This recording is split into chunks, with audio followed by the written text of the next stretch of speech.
काम करवा जाता है। ये लोग बोलता अगर काम तुम थोड़ा भी डिफेंस करोगे तुमको गेट से बाहर जूता मार के भगा दिया जाएगा। पर्सनल वालों का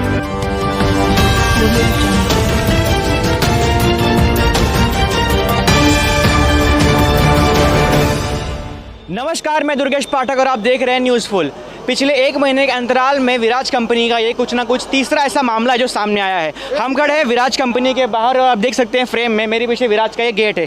और यहाँ पर आज सुबह मॉर्निंग की शिफ्ट में काम करने के बजाय जो वर्कर हैं वो आज गेट पर खड़े हैं। आप जरा दिखाइए, कैमरामैन रोहित जी जरा दिखाइए किस तरह से जो लोग हैं अपने मांगों के लिए बाकायदा यहाँ पर बैठे हुए हैं। और सुबह बाकायदा यहाँ पर इतने जिनको आज वर्करों को कंपनी में होना चाहिए वो आज यहाँ पर सड़कों में दिख रहे हैं। क्या कुछ कारण है, एक बार फिर से जानने के लिए ग्राउंड जीरो पर हम उनसे बात करेंगे और उनकी समस्या को पूरा इस कैमरे में दिखाएंगे। मुझे बताइए कि आप लोग यहाँ पर आज क्यों आए सुबह? हाँ, हम लोग, मैं मुंबई लेबर यूनियन का सेक्रेटरी हूँ।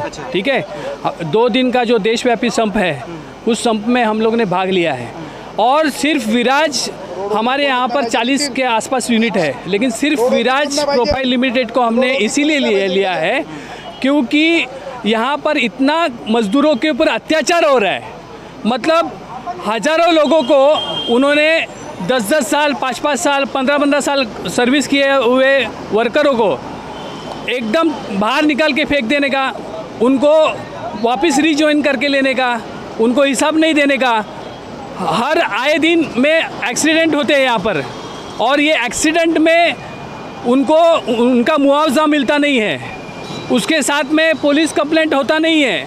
अगर कारखाने में एक्सीडेंट होता है तो फैक्ट्री इंस्पेक्टर को रिपोर्ट करना चाहिए, पुलिस को उसका केस दाखिल करके लेना चाहिए। भी हुआ, मामा जी बोले कि मैं आऊँगा, टाइम दिए, डेट दिए, और 1 महीने से वो डेट दे रहे मगर अब तक आई नहीं। सामने मुंबई लेबर यूनियन के सामने हमारे जनरल सेक्रेटरी के सामने वो आए नहीं। वो बोलते हैं कि आप आओ ऑफिस में मिलो मुंबई में।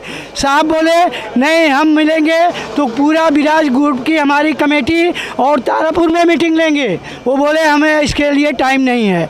आज वो ऐसा प्रदर्शन कर रहे हैं कि मुंबई से बाउंसर लाए हुए हैं और यहाँ के जितने लोकल गुंडे लोग हैं, और चाहे वो राजनीतिक हो चाहे पॉलिटिकल हो, वो सबको हर गेट पर हमने हर गेट का जाकर के सर्वेक्षण किया। कदम साहब को हमने वचन दिया था मुंबई लेबर यूनियन कि हम शांतिपूर्वक गांधीवादी हिसाब से काम करेंगे। अभी हमारे सामने ही, आप लोगों के सामने ही बाउंसर आकर के 2 कामगार को धक्का मुक्की कर रहा था, और वो धक्का मुक्की किया तो उसको हम लोग बोला तू अपना आई कार्ड दिखा। आई कार्ड दिखाने का वो नाम नहीं, हम लोग उसको छुड़ाने का काम किया।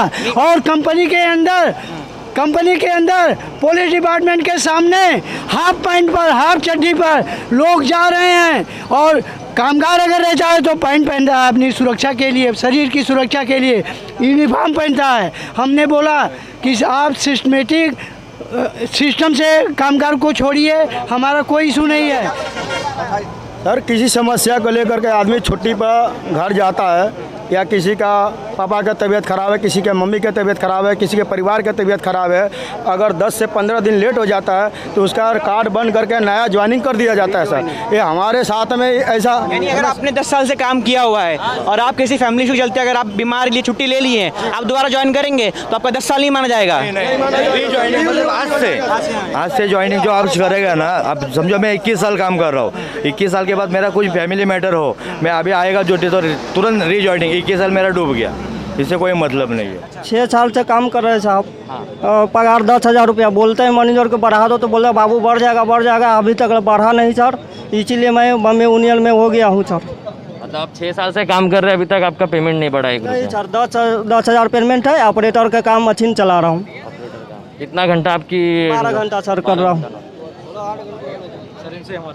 सर, मैं 2004 से काम कर रहे हैं। जब कॉन्ट्रैक्ट में था तो कॉन्ट्रैक्ट में पगार तो कम था, तो हम लोग कंपनी से हुए। जब कंपनी से हुए तो हम लोग 8,000 9,000 में लगाए। फिर बोला काम करते रहो, पगार बढ़ेगा। जब पगार बढ़ाने के लिए बोले तो बोलता है कि बाबू रिजाइन देना तो रिजाइन दे दो, अभी हमारे पास आदमी है, हम लोग रिजाइन। विराज में हमको बहुत दिन हो गया, हमने कोई काम के लिए जाता हूँ तो मेरा कोई सुनवाई नहीं होता है। ये लोग बोलते हैं क्या, हमको डांट के भगा देते हैं ऑफिस से, हमारे आदमियों को भगा देते हैं, कोई एक बात का हमारा जवाब नहीं देते। और नहीं, हमसे जबरदस्ती या बैठ काम करवा जाता है। ये लोग बोलता अगर काम तुम थोड़ा भी डिफेंस करोगे तुमको गेट से बाहर जूता मार के भगा दिया जाएगा। पर्सनल वालों का यही हाल है। यहाँ का डिपार्टमेंट का यही हाल है।